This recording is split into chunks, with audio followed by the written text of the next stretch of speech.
தமிழக அரசியல் களத்தில் ஒரு புதிய சகாப்தத்தை படைத்து முதலமைச்சராக பொறுப்பேற்றுள்ள விஜய் தற்பொழுது மேற்கொண்டு வரும் அதிரடி நகர்வுகள் திமுக மற்றும் அதிமுக ஆகிய இருபெரும் கட்சிகளையும் ஒரு சேர திணறடித்துள்ளது. அடுத்தவன் ஆயுதத்தை பறித்து அவனையே வீழ்த்துவது என்ற போர் தந்திரத்தை விஜய் இப்போது மிக கச்சிதமாக கையாண்டு வருகிறார். பொதுவாக ஆட்சி மாற்றம் ஏற்படும் போது முந்தைய அரசு கொண்டு வந்த திட்டங்களை புதிய அரசு முடக்குவதுதான் தமிழக அரசியலில் வழக்கமாக இருந்தது.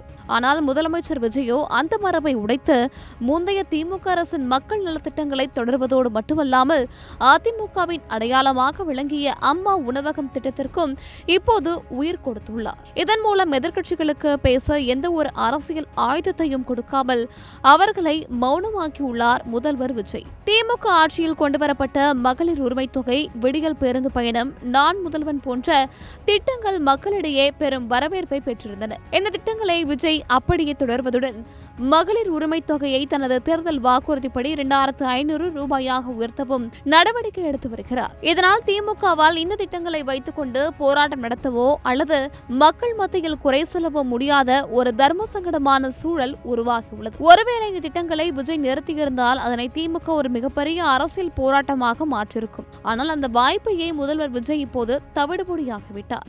மறுபுறம் அதிமுகவின் கோட்டைக்குள் புகுந்து ஒரு மிகப்பெரிய அதிர்வை விஜய் ஏற்படுத்தியுள்ளார்.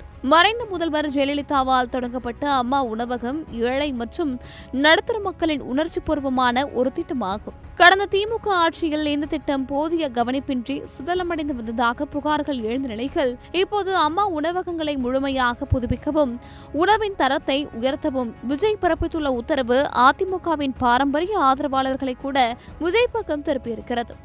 ஏற்கனவே 25 அதிமுக எம்எல்ஏக்கள் விஜயின் அரசுக்கு ஆதரவு தெரிவித்திருக்கும் நிலையில் அவர்களின் கோரிக்கைகளை ஏற்று இத்தகைய நடவடிக்கைகளை எடுப்பதன் மூலம் அதிமுகவின் அடிமட்ட தொண்டர்களின் மனங்களை முதல்வர் விஜய் வென்று வருகிறார். நிர்வாக ரீதியாக திறம்பட செயல்படுவது ஒருபுறம் இருந்தாலும் அரசியல் ரீதியாக தனது எதிரிகளை வீழ்த்த முதல்வர் விஜய் கையாளும் இந்த சாணக்கியத்தனம் தான் இப்போது அரசியல் வட்டாரங்களில் ஹாட் டாபிக். சாதாரண மக்களின் அன்றாட தேவைகளான உணவு, போக்குவரத்து மற்றும் கல்வி தொடர்பான முந்தைய அரசுகளின் திட்டங்களை மெருகேற்றுவதன் மூலம் விஜய் ஒரு முதிர்ச்சியான தலைவராக மக்கள் மத்தியில் உருவெடுத்துள்ளார்.